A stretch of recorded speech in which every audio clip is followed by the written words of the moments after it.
This is McJuggernuggets, real name Jesse, creator of the Psycho Dad series which has amassed billions of views. Him along with multiple other notorious YouTubers were owners of the StoryFire app, a competitor to YouTube which at its height was valued at millions of dollars. But after accusations of fraud, theft, threats, and scams perpetrated by the founders, it was eventually sold off as an NFT for only 15 grand to a shadowy individual that many believe to secretly be Jesse in an attempt to take full control of the company. Years have passed and the community has never gotten a straight story as to what exactly happened to StoryFire, so I decided to take it upon myself to unravel this jumbled mess.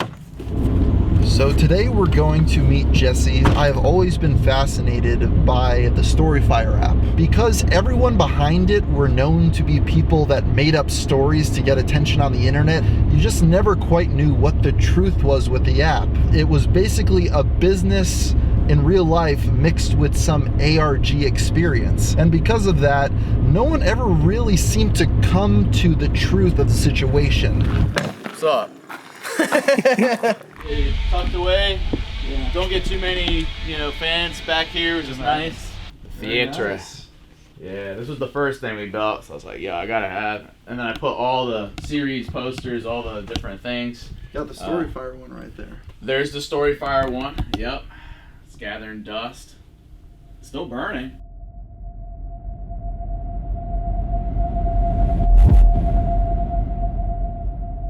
Oh, you're doing like journalist style where you're... That's all right.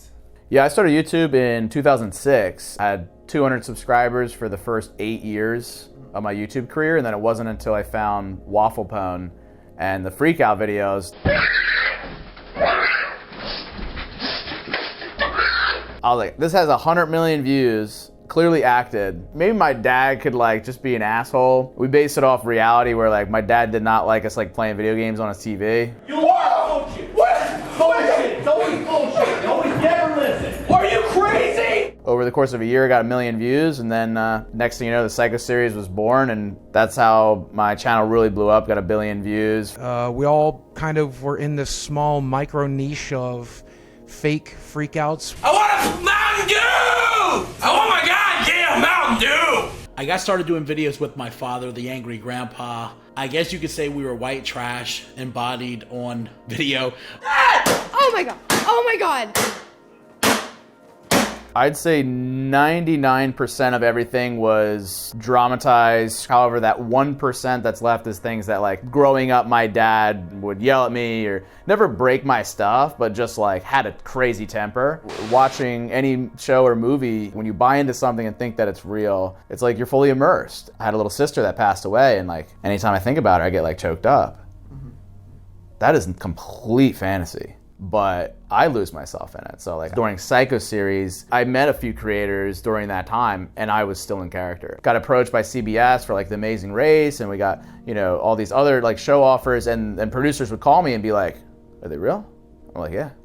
I'm seriously going through this stuff. And they'd be like, no, seriously, you can tell us the truth because it's gonna make the difference whether you're on the show or not. And I'm like, no, dead ass. My dad does this stuff to me. I kind of liked being the underestimated YouTuber. Brian Spitz was assigned to me by Studio 71, the MCN that I was with at the time. Then we struck a friendship after that. Sometimes he came off a little smug, right? He came from traditional Hollywood and he made sure you knew it. I think Brian was a pretty nice guy, and I feel like he really believed in the project and really believed in what they were doing. So then he came to me with this idea for an app called StoryFire. Real innocent, it was just a writing app. We wanted to make kind of like a YouTube, but for writers. We struck a deal for equity in the company, and this was my fatal flaw. I got 20% of the company, and he got the remainder. And I was the one that was then gonna finance it and pour my audience into it. But at first it was $70,000. I don't know if this is actually a good deal because he was telling me it was a great deal because he was gonna be doing all the work. But I'm still funding it and putting the audience. I'm I feel like that should be equal partnership. And he was telling me that no, that's not the case. So I was just yeah, man, let's do it. And my first impression was, I didn't necessarily like the presentation or the way that it worked, but I thought it was a cool idea. When did this app go live? It was spring 2017. In 2017 it went live. At that point it was still on that original $70,000 investment? By then I think we're up to $250K by the end End of 2017, yeah. And all of that money was yours? Yeah. Did you get any more ownership in it during that time? Maybe like a few percent. Things were going well for these freakout creators, as they raked in hundreds of thousands of dollars and millions of views per month. However, success on the internet is fickle. Just as StoryFire was getting started, an event took place that none of them could have foreseen, as advertisers began pulling out of YouTube in droves, when it was discovered that their commercials were being displayed among highly controversial content. This ordeal came to be known as the Adpocalypse, and seeing an opportunity, StoryFire soon pivoted into video. Yeah, when the Adpocalypse occurred, we went from 150,000 a month to suddenly 30. And I know that's selfish to say, like, oh my God, $30,000 in a month. But when you made 150 the month before, that's pretty frightening. I almost pulled out. Ad dollars dropped by 90%, and I'm just like, I can't afford these bills. It was to the point where I'm like, what are we doing this for? And I was starting to get burnt out in a sense of like, I miss just creating content. I don't like giving up easy. So I'm like, I would feel like a loser if we just quit now. And so that's what we did. We built out video, which cost another few $100K. Well, it was a YouTuber ran YouTube alternative. And usually with these YouTube alternatives, they're not made by YouTubers. So I just figured that I would see what McDuggernuggets does with a platform, being a creator. Jesse came to me and he told me that he wanted me to sign a contract with StoryFire and he was going to give me a % of the company. And he was telling me that they're building out a brand new app, and he showed me what it was going to look like, and he was telling me about the ad rates, and we could say whatever we wanted without, fear of demonetization. Honestly, I didn't really join for any of those reasons. Of course, it'd be nice to be making a lot more money, but I did it because I believed in Jesse. We talked with some of the VidMe founders, which was another video platform that tried to fight the good fight and then unfortunately had to shut down. But we talked with them and they were very optimistic, saying that they still thought it was possible if you can integrate into Web3, get a cryptocurrency, because they're saying that's the future, and we bought into that as well. We got Blaze more integrated into everything. So you basically earning like fractions of a penny per Blaze, and then if you had like 1,000 people, maybe it's $10. It's just another revenue stream. In addition, we started to have like mobile in-game ads and stuff that you can make money through. So people were just accumulating Blaze for a while. And so we did not do some of the like Web 2 methods, which would be like PayPal or Stripe, and eventually got to the point like, Brian, can we just like integrate that? Because we did the math, it was like maybe like $30 to $50K worth of Blaze that people had accumulated. I was like, I'll take the 30, 50K hit if people can just at least cash out. It's one of these things where Brian sold me on this vision early on, acting like he had been,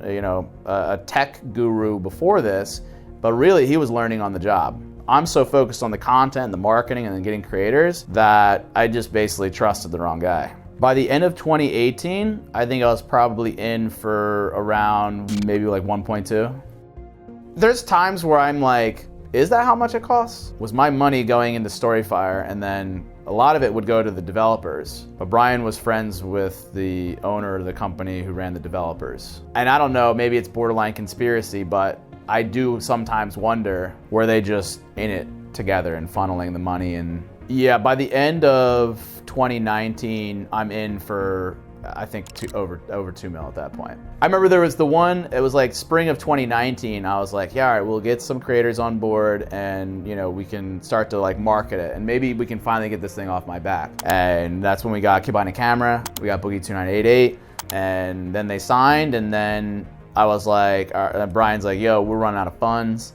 People thought I owned StoryFire and that it was my platform, but like it was Brian's. During that meeting, he gave me 1% of the company. I did feel a little bit pressured to sign up. He wanted at least weekly uploads. He wanted certain uploads and certain promotional things. I didn't even really take time to look at the contract. I just signed it because my friend was excited for something.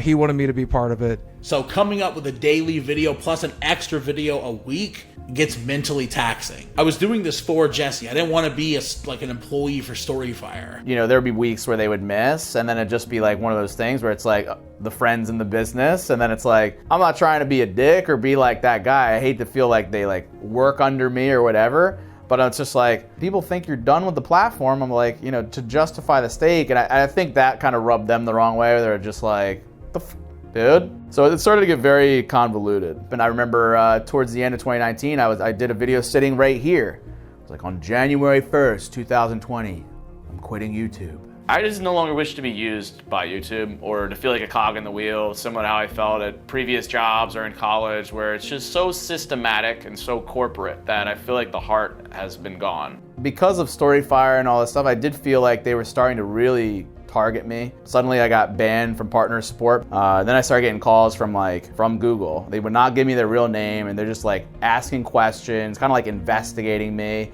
I would start to hear stuff from other creators be like, yeah, YouTube's like not happy with StoryFire, what you're doing with that. At the time when I filmed that, I was dead ass. Like I was going full send on StoryFire.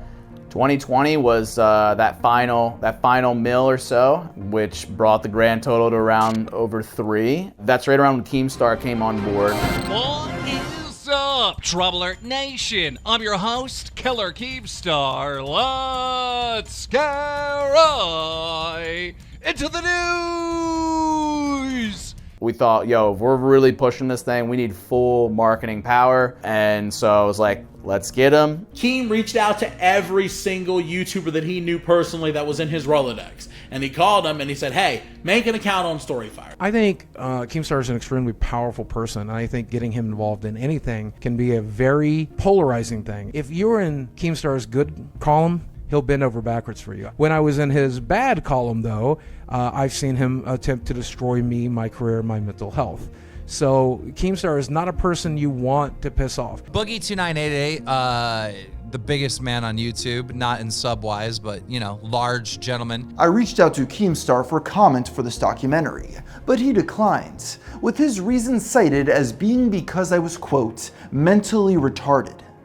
We had all these posters designed. I put in around like $350K into like a marketing push where I just had a list of creators I'm emailing, trying to see who can come on board and do a branded integration and create a profile. And me paying all these creators brought a lot of people over. And then just the hype in general was insane. Like summer 2020 was wild. We got to the point where we're seeing 6-figure daily active users and things were looking fantastic. By all accounts, StoryFire was riding high as their user base continued to grow substantially. It seemed as though they might actually give YouTube a run for their money. But all it would take was one disastrous Halloween night to begin unraveling an entire business. And I had only had this house for maybe 6 months. And I was like, yo, let's have a big banger. One of my favorite movies is like a guilty pleasure is Project X. I'm like, can we do a video similar to that? I had a way of like weaving like Lord of the Rings into it. My mom even was like playing Keemstar. She was like dressed as like a gnome and shit. And like I wanted to get some YouTubers too, like hang out. You know, we can make something for StoryFire or even just like meet. I had never met Grim, but I know he's a Jersey guy. He was gonna be doing some stuff on the fire. Like, dude, come out, let's meet. My name's Grim, and I run Grim Experience, Grim's Toy Show, and GTS Wrestling on YouTube. Jesse had texted me and said we were having this epic banger Halloween party. Come in costume, bring alcohol. And I hit him back a few days later. Is it cool if I bring 2 dates? He said, yeah, man, no problem. And I thought I was going to an epic banger. That's how he described it. I was like, yeah, sure, dude. Bring your girlfriend.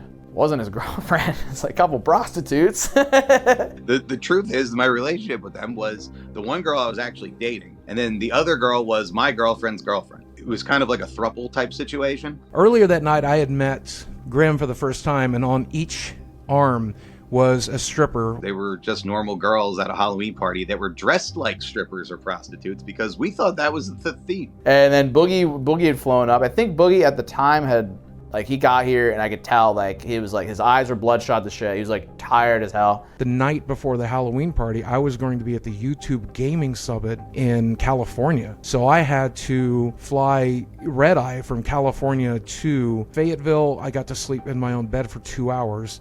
And then turn around and get on a plane that morning to fly to Jesse's place and arrive there at 5 p.m. I was physically and mentally drained and exhausted, and I just was not prepared for that night at all whatsoever. These prostitutes are just going around, they'll be like, hey, you know, ask my Aunt Jackie, like, hey, I have cocaine, you have coke? And, you know, and my Aunt Jackie's just like, you know, this is like a mixture of like family, friends, YouTuber people. This is a weird blend. And my family's like pretty chill, but like definitely not like cocaine chilling, you know? And I watched one of those girls walk right up to Jesse's brother and say, is there any coke at this party? And he's like, no, it's not really that kind of party. She's like, well, what about pills? because I will suck dick. I will suck your dick if you can find me some drugs. So, I mean, I wasn't asking for cocaine or doing cocaine. They were.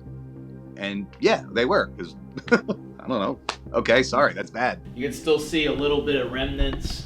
We've tried to bleach the hell out of what was blood, either from the uterus or from the heart. They were finger banging, doing all, like doing all kinds of stuff, Oh, it's definitely fake blood. My girlfriend's girlfriend was dressed as the Khaleesi from Game of Thrones. And yeah, I feel terrible about that, obviously, but people come to my house and destroy things all the time for parties. I don't sit there and whine about it for 4 years. Blood on the carpet, Boogie's in that corner, Grim's warrioring it up, and my dad's like, yo, get him out. Get her the fuck out. What?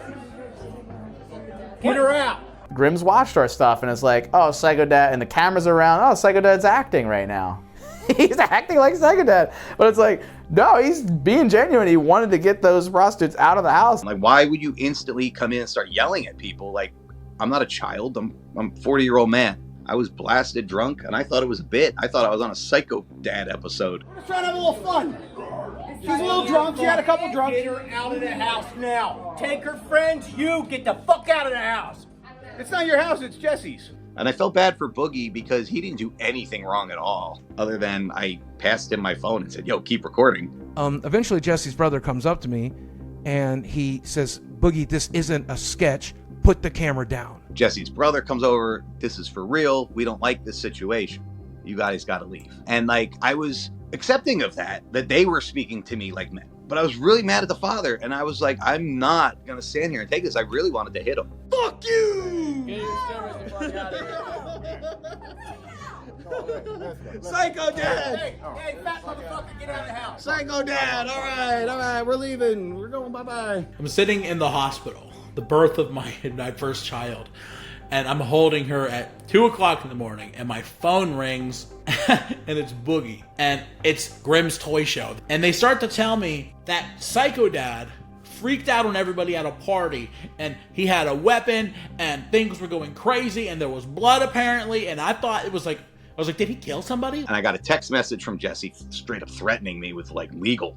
Like, don't you put out any of that video. If you put out any of that video, I'm going to sue you. Well, they wanted to keep it under wraps and not talk about it at all. And I said, okay, I'm fine with that. Because I looked like shit too. Like I said, I wasn't sitting there like, oh, I was so wronged. Like, okay, I fucked up. You fucked up. We all fucked up. I was pissed off that it all happened. And then Boogie was still sticking around. And I know my dad was just not happy that Boogie was there and associated. And then we were filming some scenes later. And, Boogie and then my dad, like, the lingering issue then all of a sudden blew up. Jesse's dad was across the fire pit from me. It's like 3 a.m, and Jesse's dad yawns. And I'm like, you tired too? And he's like, yeah. And I'm like, well, all we got to do is man up and get this scene done and we can get out of here. And he's like, what the fuck do you know about being a fucking man? And I reacted with my horrible sense of humor that I always react with. I was like, I know that's the sexiest thing I've ever heard. We should make out or something along that lines. And the next thing I know, his dad was in my face saying that he ought to crack my fucking skull open. He was originally going to be staying the night here. And I was like, dude, you might have to like find a hotel or something here. Asked him like, where do I go? I Ubered here from Philadelphia, man. The nearest town is 20 minutes away. There's no Ubers out at this time of night, and they don't come to this area anyway. What am I supposed to do? He's like, it's not my problem. One of my friends, a cameraman at the time, went and drove Boogie to a hotel nearby. But yeah, he was good. But it was probably like definitely shook up, And then over the next month or so, we finally got him to sign off to kind of like relinquish his stake in the company, which then led to like, I think over time, just being bitter about the whole thing. And then Boogie and I's relationship following that point was like completely fractured. That was definitely the end. That's what happened. That was around the VidCon time. And so Boogie was constantly screaming on the phone and freaking out and talking about like how he's going to lose his house. I think it just got taxing. And I think Jesse just like cut himself from it. You good now? No, I'm still bankrupt. I'm still fucked. I'm still suicidal. I'm still ruined. No, I'll never be good again until I'm dead. You should have been uploading to StoryFire. And make what? I can only get 2,000 views of it. Like you said this summer, and I will never fucking forget it. If I can't bring an audience with me, I'm fucking worthless. This was VidCon 20. I was there. I met Boogie there. Did he tell you he was going to kill himself? I never met him before. I said, "Hey, Boogie, it's the Gamer from Mars. How's it going?" And he's like, "Hey, how's it going, Gamer from Mars? To be honest, I've been thinking about killing myself." Is that what he said? That's what he said. Yeah, see, he was telling us the same thing. Now, I personally thought he was like joking about it because he wanted to turn it into this like storyline. And we did. We turned it into a storyline because we thought that Boogie was just being Boogie. He was being like he has this like twisted sense of humor. Boogie, wait, no, bro, I know what I have to do, Jesse, I know what I have to do. Come on, no, it's not worth it. I don't know if I should even say this. We found DMT for Boogie at VidCon, and I think it was like $100-$200 a hit. And Boogie is like an elephant, dude. It took like 25 hits. It was expensive. He goes into this like state of being, and he starts like trashing me, telling me that I'm a terrible friend when I was paying for his Airbnb. He saw the end of time. I think he was jealous because me and Jesse were really close at the time, and he wanted to be that close to Jesse. And apparently he was really happy. So the rest of the trip, it was good. You know, if you would have saw him the day after VidCon, he wouldn't have said that. Do you have autism? I do. I just got diagnosed this year. Yeah. Okay. I did not know that. I did not know that until March, and now I know. Okay. Very interesting. As Jesse's relationship with his YouTube friends became shaky, he also started getting suspicious of Brian Spitz. This led to McJuggernuggets dipping into his old bag of convoluted tricks to try to salvage the platform's public image. Yeah, it was frustrating, and it got to this point too in the end of summer, after I just put in so much money for the marketing push, that I was like, can I audit the books? You know, because I want to know, you know, where all this money went and how we could potentially cut costs. I started to get a little leery that Blaze Cash Out hadn't come out yet. So as the years would go by, I'm like, we need cash out, we need cash out. A lot of people complaining that they just had, say, $1,000 accumulated, and they're like, dude, like, well, I want to actualize that. And he's like, yeah. And I put like 100K for 1 month, 100K for another month, and there's still no PayPal integration. I'm even looking it up. I'm not the biggest like tech wizard or anything, but I'm even seeing that it seems like pretty plug and play. I'm like, what the fuck's going on? So I wanted to audit the books in the summer, and I see, you know, $5,000 to this like personal checking account. And then I see like $6,000 to this personal checking account, $4,000 to the personal checking account. I was like, this is your bank account. Prior to this, I was paying him a salary too, but he started to be like, dude, I'm not making any money. I'm like, all right, what the fuck do you want? Like, you wanted to get into all this. I figured you had a cushion and savings, and that's why I wanted to take this big risk. It was almost like it didn't matter. It was like I just found my girlfriend cheating. It was like my whole world fell apart. He's like, but you agreed to this. You told me. I'm like, what are you talking about? And he sends me this email, and it was from like 6 months prior. And basically the email was just like, hey man, I'm gonna start to need more money. He's like, what we could do is I could take money from the like ads, let me dip in to StoryFire. And I was just like, if you need more money, just like let me know. In his mind, that was permission to just take whatever he wanted. That's what he would use as like, dude, you knew, you told me. When like it was not made clear, there was no like paperwork or anything, he was just taking money out of the company. And then he was like, he took a trip to see some of our devs without me. That was not made 100% clear that I was fronting that. He's like, well, StoryFire paid for it. It's like, but I'm putting my money to StoryFire. It's my money. I had no fucking clue what to do. But I didn't want to see it die because I had put so much shit into it. And so I was like willing to even be with a partner I didn't fuck with. Put another $1 million just to keep it going. Because I got a great opportunity with YouTube, and it's hard now for creators, so it'd be dope to have another platform. We had a lot of aspiring storytellers that came up on there. For millions of fucking dollars and years of sacrifice, he could not get me an equal partnership. And so I was like, all right, well, what the fuck? I guess we're gonna have to fucking shut it down. I think me and Keem both had the same response. We wanted to try to help Jesse save StoryFire and destroy Brian in the process. Right? Like, if this guy's stealing our money and money from the company, he's gotta go. I just assumed that something was gonna happen in the end where Brian leaves the company, Jesse takes over, and everything goes back to normal. That's what we kind of saw happening, but I guess Brian wasn't willing to sell. In these kind of final months, I offered $1 million to keep this platform going another year. However, unfortunately, Brian declined.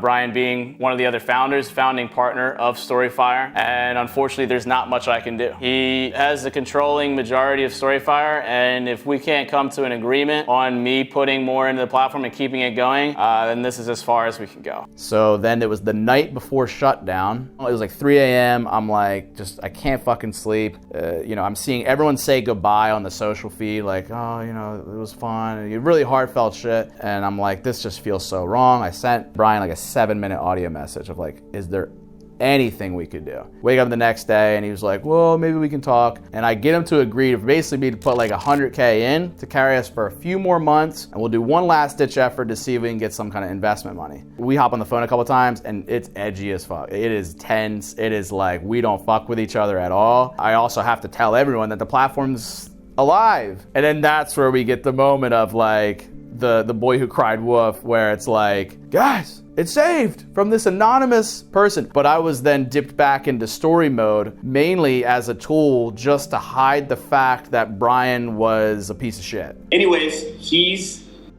offered to throw some cash in. And I actually want to throw some cash in.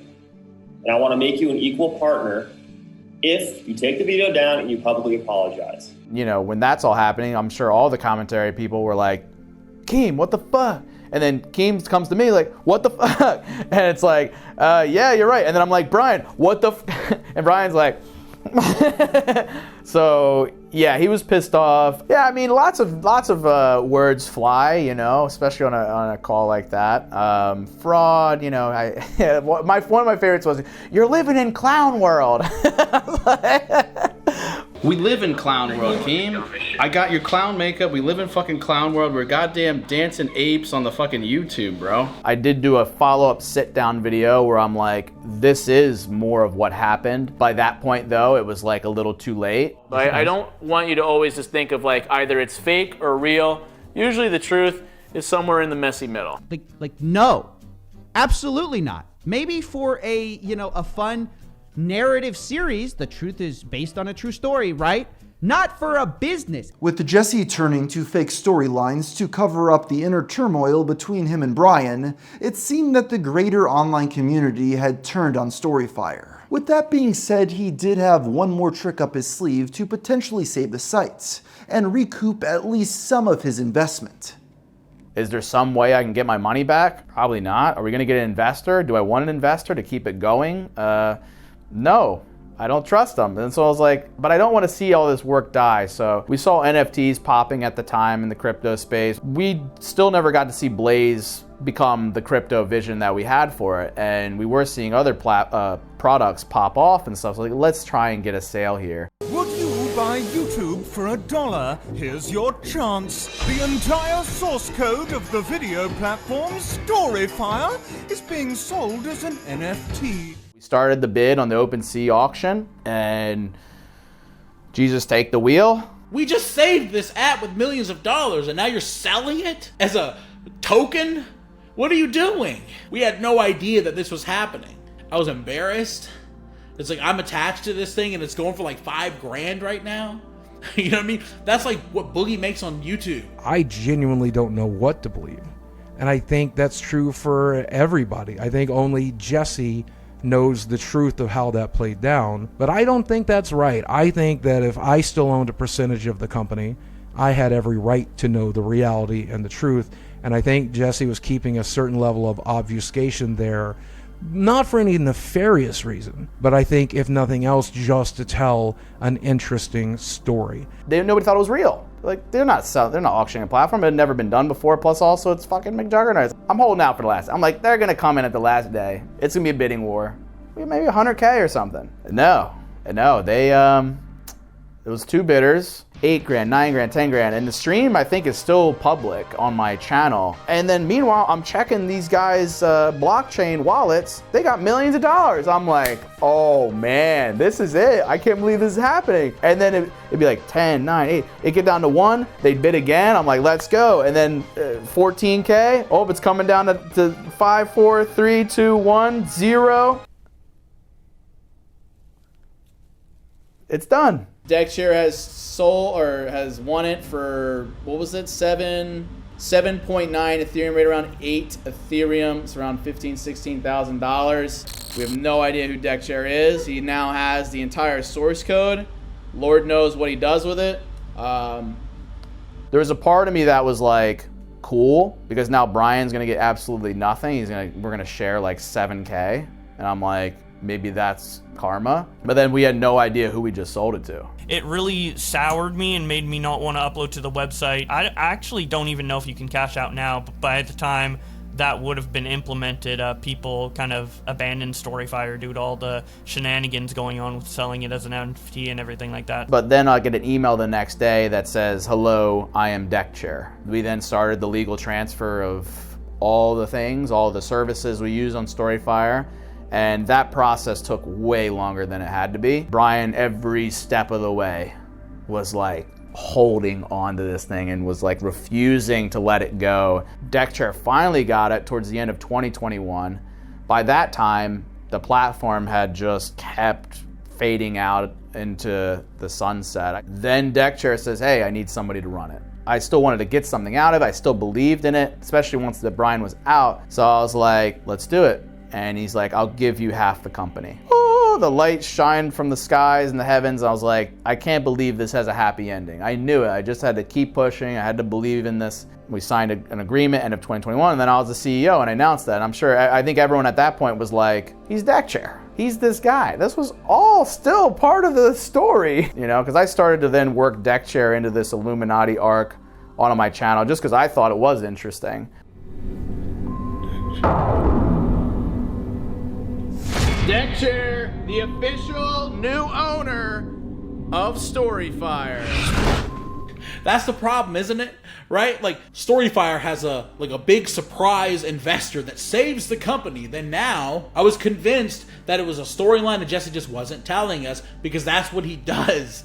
He doesn't confide everything to you. I definitely thought he was DeckShare.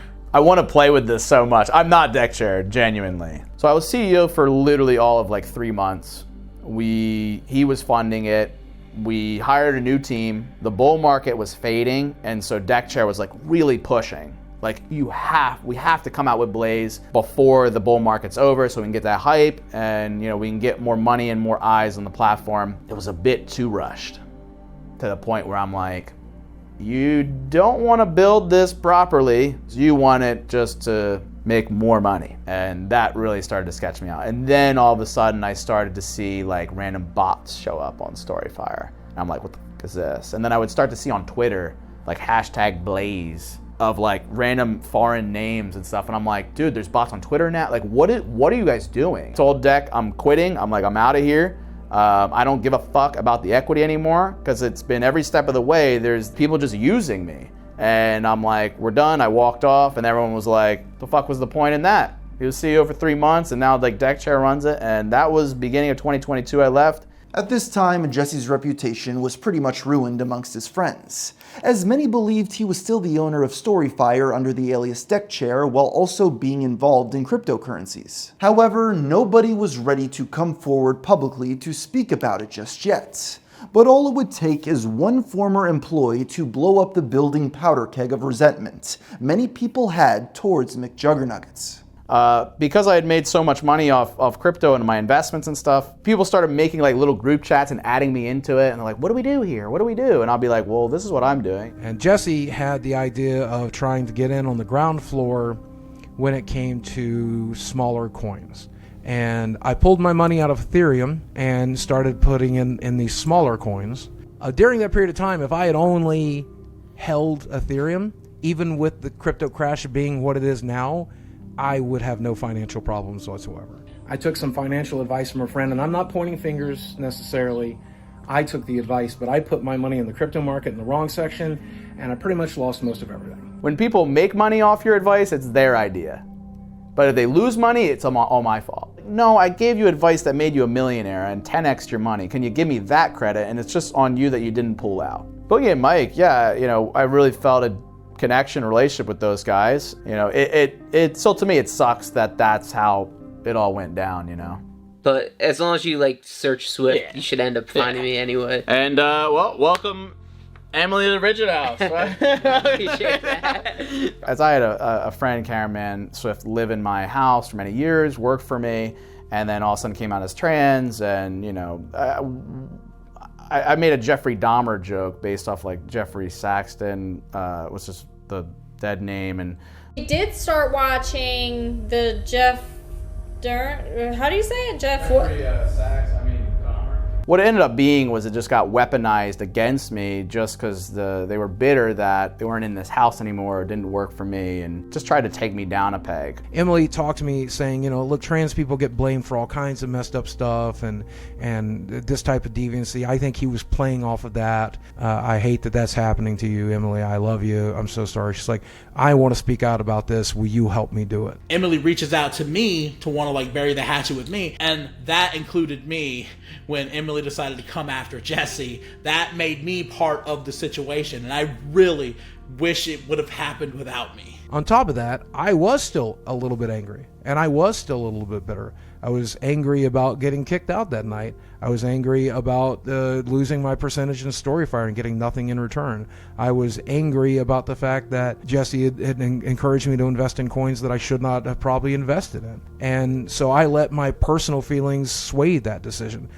During this transition, allegedly, there has been no support from McJuggernuggets. In fact, what people are saying all around McJuggernuggets is that he's been transphobic. Yeah, there was an attempt. He definitely leaked my number and acted like he didn't, and then I had to get him to take it down. I loved Swift and was like, you know, a little brother to me at the time, and like, I can't even talk about things truthfully and genuinely, and I was always looking out for that person of saying, hey, are you okay mentally? What are you going through, you know? And so it sucks that then all of a sudden everyone's coming at me and against me, and yeah, Keem with the voicemail thing, but then also just like aggregating all of these people together and really trying to spin this narrative. This seems a little bit like a bandwagon bullshit, just like a weird show, a circuit, a clown world.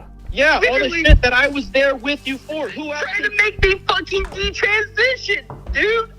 I wasn't trying to make you do anything. You literally said. I want to have a real conversation because obviously for 20 some odd years of your life, it wasn't a thing. I have known Emily since before she transitioned, and it's my understanding that she had made some extremely inappropriate jokes while living with Jesse. Like, for example, putting her estrogen in Jesse's food and feeding it to him. And so I think Jesse had rights to be a little bit wrong, a little bit upset with her as well. I think Mike and Boogie got involved for the StoryFire stuff, and I really loved those guys. I thought those guys as close friends, which is rare to say in the YouTube space. It seemed like everybody there had been hurt, and we just wanted Jesse to know that, hey, you hurt a lot of people, and it sucks when you do. A few years have passed since StoryFire was sold to Deckchair, and Jesse stepped away from the company, with most internet users assuming they would never hear from the site again. But one day in 2023, as I was making this documentary, out of the blue, a surprise announcement was made. StoryFire had just received a new COO and would be ramping business back up. This alone would be a shock. But the identity of the new COO is what really turned heads. Adam Dahlberg, aka Sky Does Minecraft, aka Net Nobody, aka Sky Does Everything.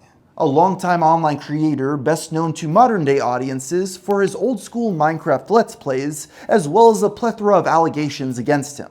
As a result, I reached out to him as well as the app's new CEO to shed light on what is currently happening with the once trending platform. Perhaps they'd know a bit more about what transpired all those years back, and maybe find out once and for all who Deckchair was. My name's Sam.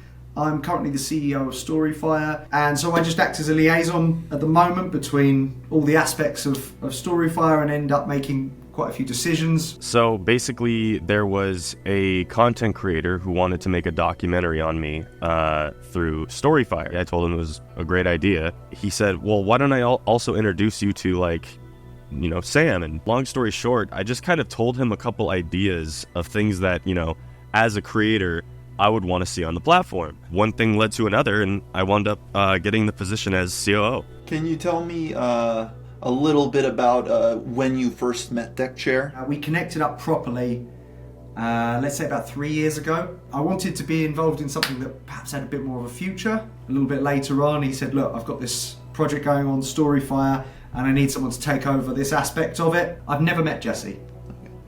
So I had no interaction with him whatsoever. I've never spoken to him. Can you tell me anything about who Deckchair is? No, I cannot. I'd lose my job instantly. But he's a good guy. I'll tell you that. He's a very good guy. He's got a British voice. I remember coming in and going, the app doesn't really work, and finding it really frustrating. We have to rebuild this app almost from the ground up. There's so many issues, and once I started chatting to the developers, I realized what a monumental task this was. I started to see how much money was going out, and I was shocked. It shouldn't have been anywhere near what it was costing. That's a fact. I don't think there was any intentional overspend. Certain companies will come in and go, this is how much something costs. And if you say yes, they'll take that money. I think there'd just been a lot of people saying yes to some very high outgoings. Would you be interested in me trying to get your money finally out of this business so you could cash in all those Blaze crypto points you have? Yes, I would love for the hundreds of videos I upload onto that site to amount to something, so yeah, for sure. Is there any way that we could get him that money? We desperately want to see them cash out for their hard-earned effort. So yeah, I'm sure we can facilitate that. We've been, sort of rectifying all of these situations behind the scenes.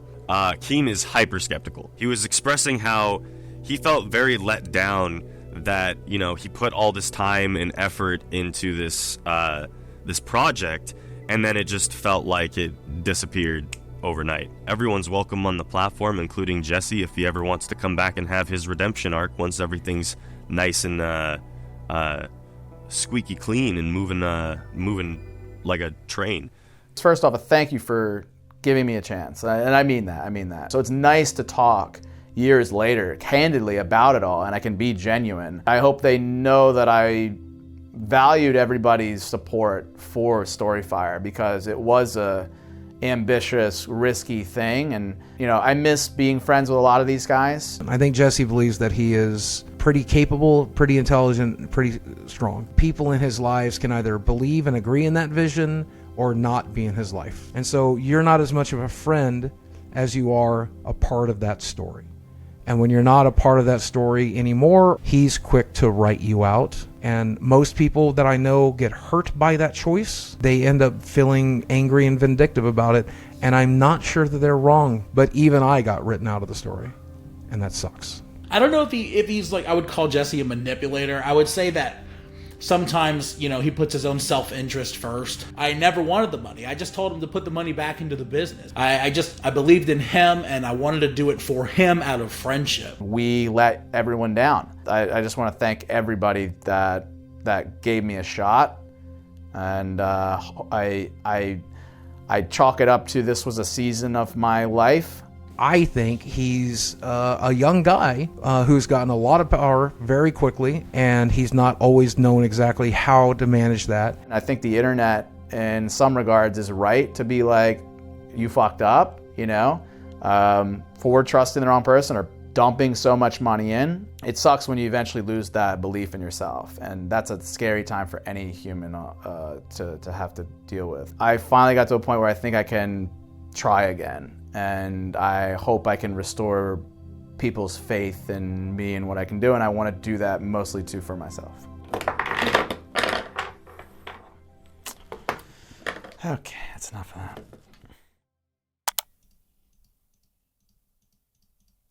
And there we go. Finally, I get some level of compensation for promoting this mess of a website for 2 years. It's not much. It's really not much at all, but hey, at least they paid one of their creators finally. Oh my god, what a mess, dude.